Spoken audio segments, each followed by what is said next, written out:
Hola chicos, buenas tardes. Bienvenidos una vez más a nuestras clases de puntaje nacional. Espero que me escuchen bien y que me vean bien y que la transmisión esté súper para poder empezar con estas clases. Eh, Espero a que me confirmen y que me digan así como ya están hablando de dónde son, desde dónde nos ven y que además le den like al video y se suscriban y compartan para que les llegue a más gente. Ustedes saben que ustedes son el medio de comunicación que más puede llegar a las personas, ¿no? El voz a voz. Entonces, me dicen que se oye repetido. Hoy vamos a empezar con las clases de lectura crítica. Mi nombre es Mónica Acosta. Yo soy la profesora de lectura crítica y estudié literatura en la Universidad Nacional. Y bueno, ahora ya ese es como mi perfil. Y vamos a entrar de una vez a ver textos narrativos. De una vez vamos a entrar a lo que es la tipología textual. Acuérdense chicos que la prueba de Saber 11, la prueba de la Nacional y casi que cualquier tipo de prueba que es de opción múltiple tiene, digamos que su componente principal es leer.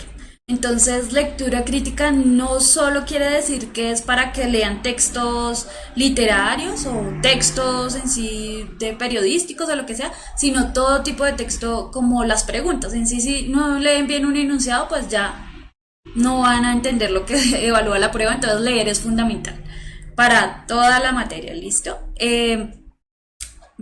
Mi idea es empezar primero con textos narrativos, en este caso el cuento, y también vamos a ver textos informativos, periodísticos, toda la tipología textual para que ustedes aprendan a reconocer cuáles son las características y al reconocer las características puedan empezar a desglosarlo y así responder las preguntas que les van a salir en las diferentes pruebas, ¿no? Aprender a leer es fundamental.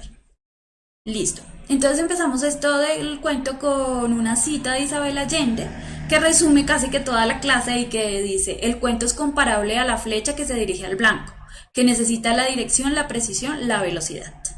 Así se define Isabel Allende lo que es el cuento.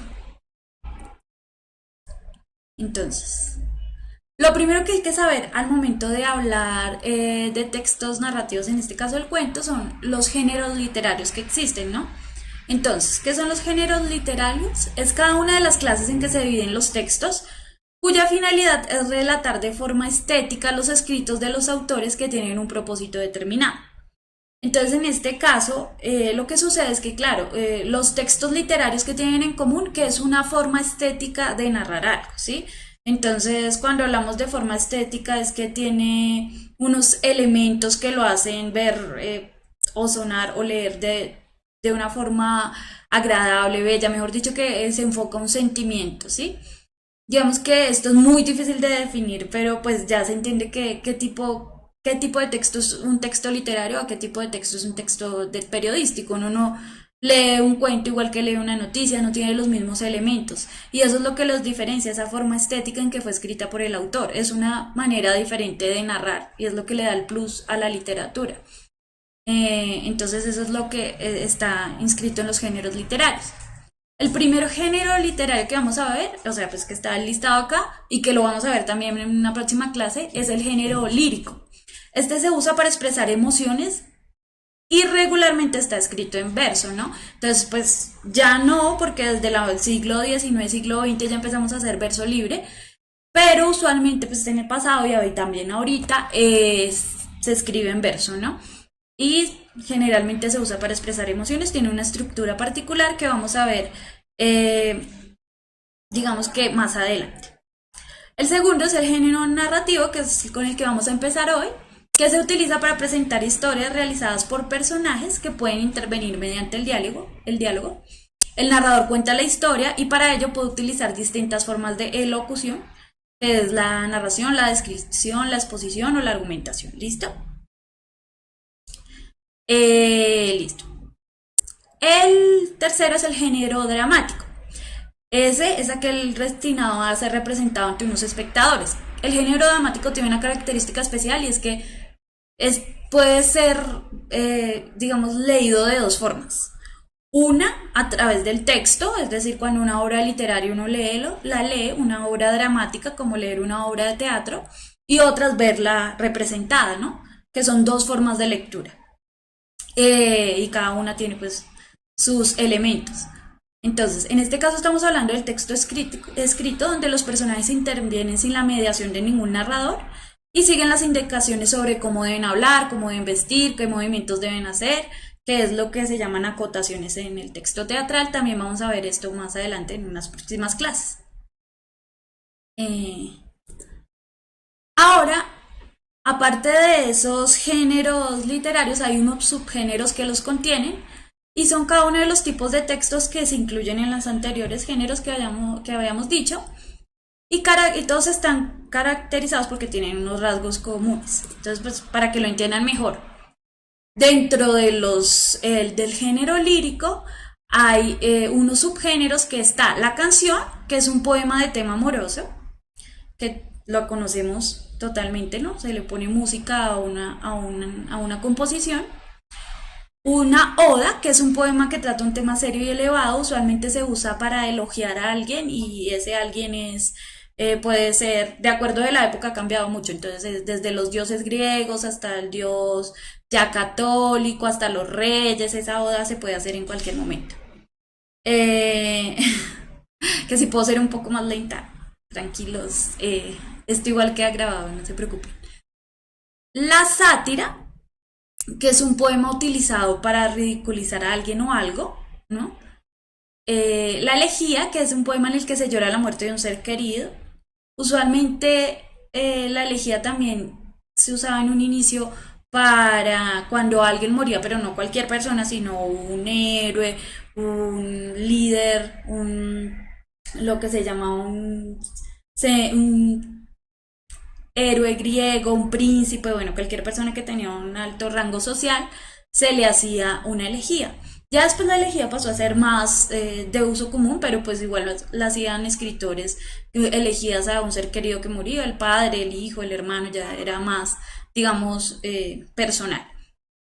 Y la égogla, que es un poema extinto que, con temas de naturaleza y ambiente pastoril, que habla más a la naturaleza, a las descripciones de la vida de los pastores y ese tipo de cosas. Eso es como, tranquilos, no se desesperen si de pronto estas definiciones son muy cerradas o no entienden, porque el género lírico lo vamos a ver en una clase sola, entonces esto es como más bien para que entiendan el contexto general. Eh, y ahora tenemos pues dentro del subgénero el narrativo, que es el cuento, que es el que vamos a ver hoy, narración breve con pocos personajes y con el tiempo y espacio escasamente desarrollados. La novela, que la vamos a ver, está en la segunda sesión de este día, que es la narración más extensa y compleja que el cuento, donde aparece una trama complicada o intensa, personajes sólidamente trazados, ambientes descritos pormenorizadamente, con lo que se crea un mundo autónomo e imaginario. Esto, el cuento y la novela, hoy los vamos a ver más lentamente y vamos a hablar de ellos. Y por último está el poema épico, que relata las hazañas heroicas con el propósito de glorificar a un patria o a un héroe.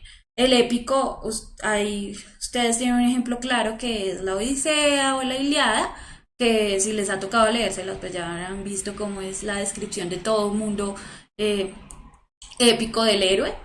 Y es eso, resaltar las hazañas que hicieron esos héroes para volver, digamos que el objetivo final de esos héroes era volver a unificar el mundo, a crear el orden, que es básicamente lo que hacen todos los héroes de esta época hasta hoy. Cuando nos muestran las películas de Batman Avengers, todos van para lo mismo, que es volver a dar orden a lo que ya estaba establecido.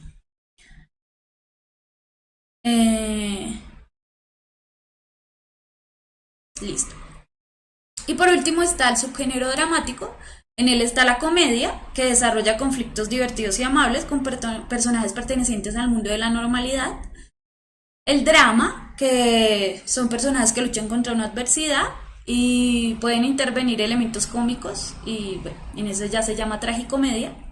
Y la tragedia que presenta terribles conflictos entre personajes de alta alcurnia, ¿no? Esto es de reyes y héroes, y que son víctimas de pasiones humanas casi siempre, o del destino que llevan a la destrucción y a la muerte.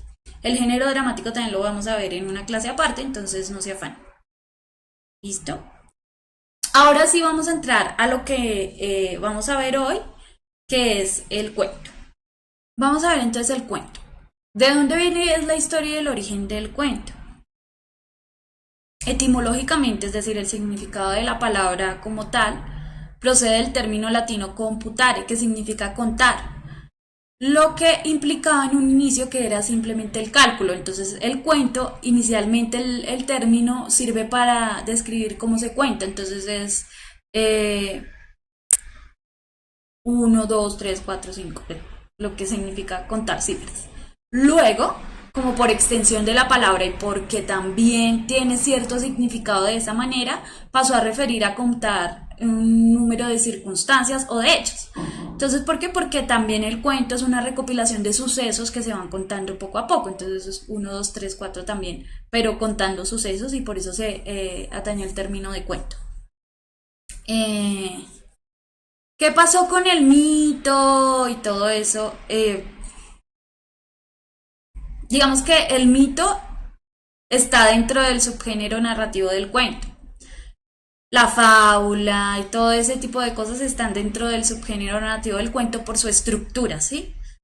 Y porque comparten las mismas características, no son subgéneros apartes. Es por eso que no están introducidos, digamos, eh, específicamente.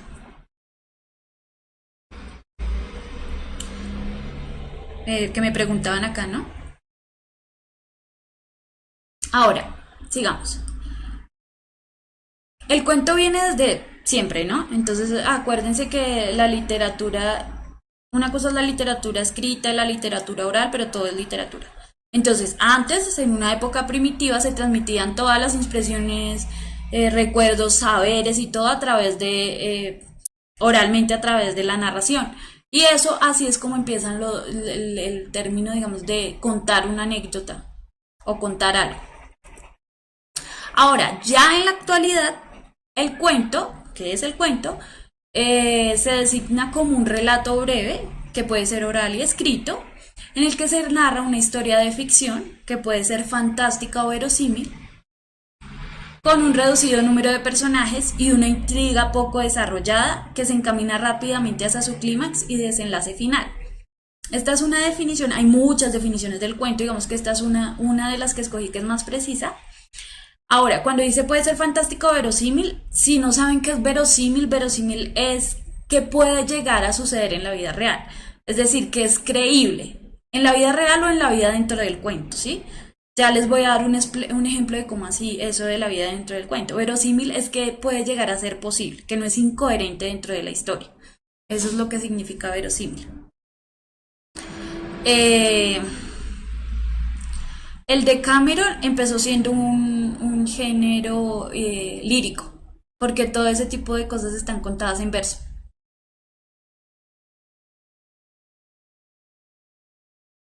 Ahora, para hacerlo en términos generales, el cuento literario es una narración ficticia sobre un hecho interesante y significativo al cual se le pueden asignar diversos significados.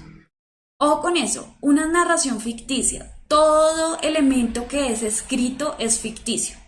Así esté contando una anécdota, digamos, que me sucedió a mí. En cuanto a lo literario, ¿no? Esto es en lo literario. Cuando yo narro una anécdota que me sucedió a mí, pero en forma de cuento, estoy agregando elementos que lo hacen ficticio, ¿sí? Lo que pasa es que nosotros tenemos algo en la cabeza y es pensar que ficticio es algo que no fue real, ¿sí? Y eso no es así, son elementos que le dan. Se narra de otra forma porque quieren provocar una impresión a quien lee. Pero pues por eso se dice que todo lo que es escrito con un fin literario es ficticio. El cuento gira en torno a una anécdota ocurrida a por lo menos un personaje principal en un momento y lugar definidos. Entonces siempre en un cuento hay un personaje y un lugar, un tiempo y un espacio. Y lo que sobresale en los cuentos y lo que les venía diciendo es que lo que sobresale es la manera de contarlo, ¿no? No lo que se cuenta casi siempre, sino cómo se está contando. Ahora, una definición de un teórico, de Enrique Anderson, es que el cuento vendría a ser una narración breve en prosa que por mucho que se apoye en un suceder real, revela siempre la imaginación de un narrador individual. La acción, cuyos agentes pueden ser hombres, animales humanizados o cosas animadas, consta de una serie de acontecimientos entretejidos en una trama donde las tensiones y distensiones graduadas para mantener el suspenso el ánimo del lector terminan por resolverse en un desenlace estéticamente satisfactorio. Esa es en sí la definición de lo que es un cuento. ¿Listo? Entonces, como ustedes ven ahí, tiene elementos que vamos a ver ahí a desglosar poco a poco el día de hoy. Entonces, ¿cuáles son los elementos del cuento y qué hace un cuento? Entonces, y esto nos lo enseñaron casi que, bueno, desde primaria. Toda narración, desde la más simple a la más compleja, trabaja siempre con tres ingredientes imprescindibles: los personajes, la acción, que es el conflicto, y el ambiente en el que se desarrolla. Los personajes, generalmente hay un personaje central o protagonista y alrededor del cual giran otros personajes secundarios. Este tipo de personaje se caracteriza, ¿no? Se puede caracterizar físicamente o psicológicamente, ¿sí? Pero esta caracterización no tiene una regla fundamental, es decir, nunca vemos que en una descripción de un personaje siempre nos dicen él era alto, de cabello negro, oscuro, no. Puede que la descripción sea así o puede que la descripción sea mientras está narrando. Entonces él observó con sus ojos oscuros la mirada de tal. Esa es una forma de narrar. O simplemente se puede caracterizar por lo que hace, ¿no? Entonces una persona que, no sé, que mata, como Rosario Tijeras, si alguna vez se leyeron ese libro en el colegio, entonces la personificación de esa mujer, que no le teme a nada, que sí, que va enfrentando a la gente violentamente, todo se va caracterizando por lo que va haciendo, no por la descripción. Digamos que las preguntas a contestar dentro de un cuento son cómo son los personajes, qué hacen y dicen ellos, por qué hacen lo que hacen y dicen lo que dicen, tiene una razón de ser y cuáles son sus actitudes, valores o pensamientos. Ahora, vamos al segundo elemento, que es la acción. Este es otro elemento importante del relato y se conoce también como argumento. Puede ser de índole externa o interna. Entonces, cuando hay acción externa, cuando pertenece al mundo exterior o entorno físico. Entonces, cuando el conflicto es externo, es decir, cuando, no sé, el conflicto del cuento es que le impiden, eso así como la cual novela mexicana que no se puede casar porque tienen diferencias sociales, porque están alejados físicamente, o si es un tema de amor en ese sentido, o me estoy enfrentando porque tengo un conflicto político y no puedo ir de un país a otro, puede ser cualquier tipo de problema, pero es exterior, es alguien que me impone algo, en este caso al personaje, hablo como si fuera un personaje, y que no puedo, digamos, enfrentar, o que la narración lo que trata es de ver cómo enfrento eso o cómo eso me afecta a mí. Y otra es la acción interna, que sucede en la mente. Lucha o tiene un conflicto que se libra en su conciencia. Entonces es cuando lo que se llama novela psicológica, aunque bueno, eso ya lo vemos más adelante, pero novela psicológica es como un tipo de género literario, de género en sí en el que está clasificado el cuento o la novela, pero existe también personajes que su lucha es psicológicamente sobre algo de su conciencia, sobre algo en lo que cree que tiene que hacer algo que para él es una traición a sus pensamientos, a su moral, y de hecho el obstáculo no es exterior sino interior. Todo este tipo de acciones implica un conflicto de lucha o tendencias contrarias al individuo. Entonces aquí tenemos algunos ejemplos. El individuo versus la naturaleza, ¿sí? Cuando lucha contra algún elemento natural. El individuo versus la sociedad, ¿no? La sociedad puede ser cultural, políticamente. El individuo versus Dios. El individuo versus lo sobrenatural, que son los cuentos fantásticos. El individuo versus otro individuo, conflictos, y el individuo versus el mismo con la conciencia. Esos son tipos de acciones que pueden haber. ¿Qué quiere decir subjetivo? Ojo, hay dos tipos de cosas objetivas, ¿sí? Que no tengo yo un punto de apoyo de lo que estoy pensando, y subjetivo es cuando es algo que estoy pensando, que es mi punto de vista, ¿sí? Que no estoy siendo, me estoy inclinando algo hacia algo que a mí me, me beneficia, o hacia algo en lo que yo creo. Ahora, el tercer elemento es el ambiente. Al contestar la pregunta ¿qué sucede? Esos sucesos se convierten en escenas, es decir, los personajes actúan en un contexto específico de tiempo y espacio. Entonces, siempre se crea una atmósfera, y la atmósfera puede ser, entonces también es externa y es interna, digámoslo de esa manera. Entonces externa es porque nos narran en dónde se ubica el cuento, el personaje. Entonces el personaje puede estar en una ciudad, puede estar en el campo, puede estar en un barco, puede estar en un avión. Siempre hay un lugar físico, ¿sí? Donde va a estar ese personaje. Si no es así, también pueden crear una atmósfera en donde prevalece un sentimiento general. Entonces ese espacio puede ser, o puede ser el lugar más feliz del mundo, puede ser un lugar que de todas maneras le genera a uno tristeza, le genera a uno miedo, como es los textos de terror. Todo eso juega no solo con las descripciones físicas como tal, sino también con la atmósfera que crea. Entonces cuando se sentía frío o se sentía la emoción, ese tipo de cosas es la atmósfera narrativa. Entonces, ¿cuándo y dónde se desarrolla la acción? ¿Cuál es el clima espiritual que predomina en ese tipo de historia? Vamos a ver ahora la composición del cuento. Es el ordenamiento y organización de los materiales o sucesos narrativos que estructuran el cuento, y el manejo de los recursos y estrategias que influyen en la conformación del relato o modo de contar. Entonces, la manera en que cada autor usa estos elementos para crear su cuento, eh, y hacerlo, digamos, único de su estilo. Estos elementos formales de la composición son estructura, técnicas narrativas y el estilo. La estructura externa es la forma gráfica que el autor utiliza como método para representar el texto a nivel del significante. ¿Quién es el significante? Quien lee el texto. Entonces, división tradicional en párrafos. Entonces ustedes van a encontrar textos, cuentos, en donde hay párrafos normales demarcados separados, lo que facilita la lectura, o van a encontrar textos en donde es solo un solo párrafo. Un ejemplo, pues ejemplos de división tradicional de párrafos hay muchos, casi todos los textos, pues digamos en su mayoría están escritos así. Hay textos que no, hay un texto de Julio Cortázar que se llama La señorita Cora, donde está escrito, mejor dicho, así, división de párrafos. También hay una novela, que esto aplica en la estructura, Ensayo sobre la ceguera, de Saramago, donde el texto está escrito sin párrafos. Entonces esta es otra forma también de generar un ambiente, generar mucha de la estructura también genera el ambiente para quien lee, mejor dicho. El cuento en forma de carta, hay cuentos en forma de cartas donde se escriben, lo que se narra a través de cartas. Entonces lo que nos muestran es las cartas que se escriben unos y otros personajes. Un ejemplo de esto es una novela que se llama Una lección de abismo. Se me olvidó el autor en este momento.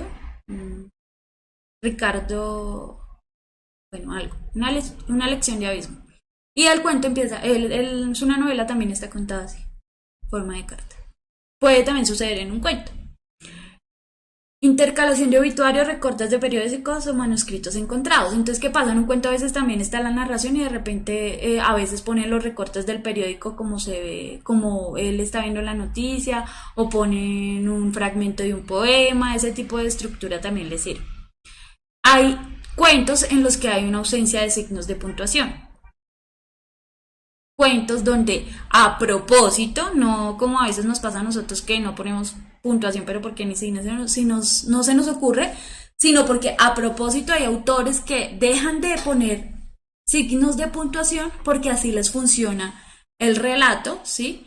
Y de esa manera quieren llegar a sus lectores. Un ejemplo de esto es Cortázar con La señorita Cora. Digamos que esos son elementos con los que maneja se juega el autor para lograr algo. Y también hay cuentos donde solamente hay diálogo, entonces la historia se cuenta a través del diálogo entre dos personas, se presenta lo que se está diciendo uno del otro. Estos son algunos elementos de la estructura. Gracias, Ricardo Cano Gaviria. Ese es. Ese es. Muchísimas gracias por encontrar. Ahora, la estructura interna es el orden que sigue la presentación de la trama o historia. Entonces, la estructura interna es el orden en el que están presentados los hechos, ¿sí? Entonces, siempre, esto nos lo enseñaron desde tercero, que siempre un texto tiene que tener, un texto literario, en un cuento, una narración, tiene que tener una introducción, un nudo y un desenlace. Entonces, no importa cómo estén presentados, es decir, no es que tiene que ser A, B, C, D, ¿sí? Pero a veces los cuentos empiezan con el nudo de una vez de la historia del conflicto, ¿sí? O con el desenlace. No siempre se presenta en orden cronológico como sucedieron los hechos y no siempre se presenta en el orden en que debe estar, pero las tres cosas deben de estar. Entonces, digamos, un ejemplo de cuando se presenta un texto desde el desenlace. Entonces hay cuentos que empiezan como el túnel de Ernesto Sábato, que empieza yo maté a Ángela, no sé qué, y entonces uno ya sabe que la historia, o sea, el desenlace de la historia es que él la mató. Sí, eso ya lo sabemos desde el inicio. O como en la metamorfosis de Kafka, sabemos que se convirtió en bicho.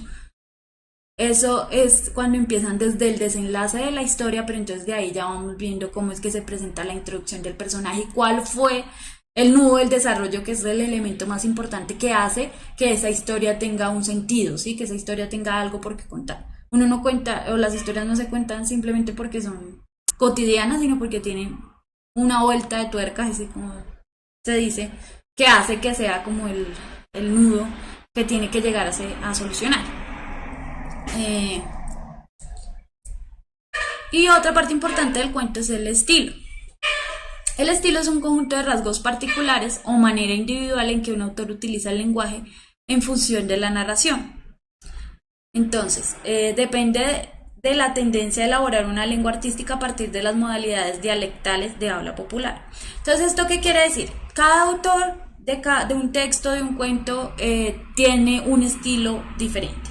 Entonces, dependiendo de lo que quiera contar, él usa un estilo. En este caso, un ejemplo que nos dan es cuando de pronto se está hablando de una persona que es del campo, se está contando algo desde la voz de una persona que es del campo o que de pronto no tiene, sí, tiene un acento particular.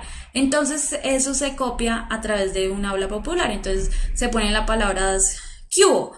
¿Sí? En vez de poner ¿qué hubo? Pues, para adelante, todo eso, porque eso le da el rasgo particular al personaje y genera un estilo en la narración, ¿sí? También puede tomar para hacer el estilo, puede tomar el humor o la sátira, reírse de eso mismo. Esos son algunos elementos que pueden existir en el estilo del narrador. Estilos, pues hay muchos, así como hay muchos narradores, ¿no? Lo importante es aprender a reconocerlos, no hay como una lista de estilos. Bueno, este es el estilo que puede usar un narrador, no. Eso sí, es como todas las personalidades del mundo, hay diversas y lo importante es aprender a reconocerlos. Entonces, aprender a reconocer qué rasgos son los que hacen particular a cierto tipo de narrador y cuáles son los aspectos de la lengua que maneja. Entonces, uno de esos aspectos de la lengua es poder hablar así, digamos que poner en escrito lo que son palabras que pueden ser populares o pueden ser eruditas o poner a hablar de otra forma. Es decir, no es lo mismo un texto escrito por Shakespeare en esa época lo que es un texto escrito ahora desde internet. Tiene un lenguaje totalmente distinto y eso también marca un estilo. Sí, el estilo es totalmente subjetivo, claramente como las personas. Ahora, otro elemento importante es el tono, que se refiere a la actitud o estado de ánimo que asume el autor. Entonces, el autor, pero referente al personaje, ¿no? Entonces, él puede presentar un tono alegre, cómico, irónico, dramático, satírico, humorístico. El texto puede ser del tono que se quiera y no necesariamente un solo tono, ¿cierto? Puede empezar siendo irónico y después terminar alegre. Eso depende del desarrollo de la trama. Tono siempre hay en cualquier cosa escrita, nos pasa mucho en WhatsApp cuando nos enviamos mensajes que uno interpreta un tono, ay, pero es que usted me lo dijo como si fuera de tal manera, como si estuviera bravo. Entonces ese es el tipo de interpretación que tiene que dar y un autor tiene que ser muy preciso con el tono que quiere lograr, que se hace a través del estilo, de las palabras que utiliza, de los signos de puntuación, de todo eso, para que logre ser certero y que el lector entienda, ¿no? Entonces el tono es muy importante y ahí el tono pues va más bien ligado a las emociones que es, puede llegar a suscitar o a producir un autor en un lector. Eh, y por último, el título del cuento. El título eh, es muy importante en casi todo, en los textos narrativos y en los textos informativos que vamos a ver después también es muy importante. Entonces, ojo con esto, porque suele suceder que en la prueba Saber 11 entonces preguntan por la función del título del texto anterior es. ¿Y qué pasa? Nosotros no nos podemos aprender. Las funciones de los textos son bla, bla, bla, bla, porque eso no nos sirve en este caso, ¿sí? La función del título lo da el texto mismo. Entonces, en un caso de la literatura de un cuento, el título puede solamente decir, nombrar un personaje, ¿sí? Puede llamarse Mónica, el cuento, y solo está nombrando un personaje. O puede también hablar de un contenido, entonces ya decirnos más allá de qué puede tratar ese cuento, ¿cierto? O hasta nos puede mostrar cuál es el eje central del cuento, cuál es hacia dónde va el asunto, que es como el de la metamorfosis, ¿sí? Ya sabemos hacia dónde va el cuento y es muy significativo. Entonces puede ser de tipo literal o puede ser simbólico si establece una relación con la narración, con lo que se está haciendo. Entonces el título de esto es muy importante, se pregunta a veces mucho y hay que tener cuidado con que los títulos siempre son cambian de acuerdo al texto, o sea, no hay una regla general de que un título sirve para, funciona de acuerdo al texto. Eh, y por último, y a lo que nos lleva, y es el resumen de toda esta carreta, es el significado contextual. ¿Qué es la lectura crítica en sí? Aprender a leer de manera crítica un texto y esto tiene muchos elementos. Para poder aprender a leer críticamente tenemos que tener en cuenta, en este caso, en el ejemplo concreto del cuento, todo lo que vimos, estilo, el tono, el tipo de personajes, la anécdota que usa o a lo que se enfrenta un personaje y todo eso nos lleva al significado contextual que es el conjunto de ideas o connotaciones que se desprenden y pueden sustentarse en el texto, es decir, como el propósito que quiere lograr el autor, ¿sí? Entonces, ¿por qué este autor me habla de este personaje en este espacio determinado, con este ánimo determinado? Es porque quiere lograr algo más allá de narrar, ¿sí? El propósito de un texto no es simplemente narrar. Un texto narrativo, usted sabe que siempre la crítica o algunas cosas, es decir, pongamos un ejemplo, el ejemplo digamos, típico es de Cien años de soledad. Entonces, Cien años de soledad no siempre no nos quieren narrar la historia de una familia y sus 100 años de vida, sino que nos quieren narrar algo más, tiene un propósito más allá de orden social, cuando nos habla de la masacre de las bananeras, cuando nos habla de la creación de un pueblo, cuando nos habla de cómo llega, digamos, las creaciones al pueblo, de cómo se trata la política, las guerras. Tiene todo un marco contextual, social, político, religioso, que es al fin del cuentas del que el propósito de lograr entender algo. Entonces hacia eso va todos los textos y hacia eso va la lectura crítica, hacia entender los propósitos, y esto se los voy a repetir durante todas las clases, los propósitos de los autores. ¿Listo? Entonces a eso es lo que vamos a enfocarnos siempre. ¿Qué nos quiere decir el autor? Pero con base en lo que dice el texto. Y esto es una cosa muy importante porque usualmente sucede que cuando dicen, no, es que una prueba de lenguaje es muy subjetiva, puede ser lo que yo pienso, lo que piensa el autor, lo que piensa el compañero, y no es así. ¿Sí? Él siempre lo primero que tenemos que ponernos en la cabeza es que las preguntas de las pruebas Saber 11, las preguntas de la Nacional, las preguntas de todo el tipo de pruebas, en cuanto a lectura, salen del texto, no salen de lo que pensó quien hizo la pregunta o de lo que pensó cada estudiante, no es del texto. Y esto quiere decir que ustedes tienen que ponerse en el pensamiento y desglosar lo que piensa el autor, ¿sí? No lo que piensan ustedes, lo que piensa el autor, y a partir de lo que está diciendo. Y de eso se va a tratar estas clases de lectura crítica, de aprender a leer, entendiendo qué dice el texto y a partir del texto. ¿Listo? Una cosa que quedó ahí como en el aire en cuanto al texto y el cuento es que cuando un texto tiene que ser coherente, y esto lo que quiere decir es que debe funcionar dentro de su atmósfera. Entonces, un ejemplo de esto, les quería dar este ejemplo porque de pronto no quedó claro, y es que cuando se dice que un cuento tiene que ser verosímil o creíble, quiere decir que tiene que ser creíble dentro de su propia trama, ¿sí? Entonces, digamos cuando un cuento típico de, no les digo, Caperucita Roja, ¿sí?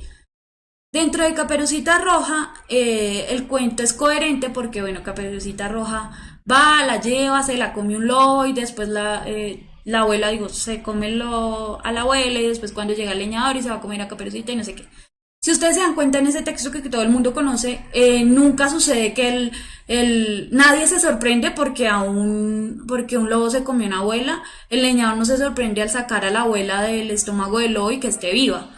Cuando son cosas que, si uno lo dice lógicamente, no son lógicas más bien, ¿sí? Pero dentro de la estructura del cuento funciona porque la realidad del cuento es así. Eso es como cuando aparece una hada madrina en un cuento, ¿sí? Cuando se le apareció a Cenicienta, Cenicienta no dijo, ay Dios, ¿de dónde salió usted? ¿Por qué tiene alas? Esto es muy raro. No, dentro del cuento es totalmente coherente ese personaje y la narración es así. Entonces sucede también mucho en las películas. Hay películas que uno dice, pero es rarísimo de dónde apareció esa vaina así. La historia no estaba contada de esa manera. Entonces, cuando se dice que tiene que ser verosímil es porque tiene que ser coherente en su unidad, no en el mundo real, sino en el mundo que se crea en el cuento. Esa es la aclaración que quería hacer. Listo. Voy a hacer unas recomendaciones de lectura. Las veces pasadas de streaming siempre me pedían recomendaciones de lectura. Voy a dar algunas. Y también voy a contestar alguna pregunta que creo que se están haciendo, y es por qué no estamos viendo preguntas Saber 11 en este momento. Porque yo lo primero quiero que queden afianzados los conocimientos de lo que es un texto narrativo, de la que es la estructura. Y después de eso ya vamos a empezar a ver de simplemente textos. Acuérdense que el problema con lectura es que no es como las otras materias que hay un enunciado y unas preguntas, no. Es un texto, usualmente puede ser grande o corto, y de ahí se desprenden 5 o 6 preguntas de muchas categorías, ¿sí? No solo es decir, en matemáticas se está hablando se plantea un problema y su solución es algebraica o es geométrica. En cambio, en lectura es un texto, pero sus preguntas pueden ser de tipo de significado, de estructura, de contexto social, o sea, puede ser de muchos elementos. Entonces, antes de meternos ahí, vamos a dejar claro algunos momentos, pero créanme que sí, pues claramente van a haber preguntas. Ahora sí, recomendaciones de lectura. Estos son cuentos que yo recomiendo leer. La manera y la única manera en que ustedes van a aprender a comprender textos es leyendo. Como así, la única manera en que van a aprender a nadar es nadando. Así yo les hablé de toda la teoría literaria, de todas las estructuras, es leyendo. Yo les voy a recomendar estos, que son, eso sí es subjetivo y sí, es lo que a mí me gusta, lo que me parece que está bien. Ustedes pueden buscar más. No es que esto sea lo correcto y lo que ustedes leen incorrecto. Lean lo que quieran, pero lean.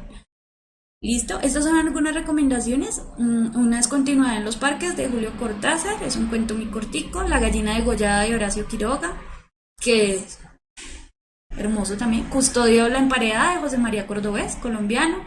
El rastro de tu sangre en la nieve, de Gabriel García Márquez. La colonia penitenciaria, de Franz Kafka. En memoria de Paulina, de Adolfo Bioy Casares. Berenice, de Edgar Allan Poe, y todo lo de Poe también si quieren. La aventura de un matrimonio, de Italo Calvino, y El hombre de arena, de Hoffman. Entonces esas son recomendaciones que ustedes tienen ahí por si algún día quieren leer alguna cosita.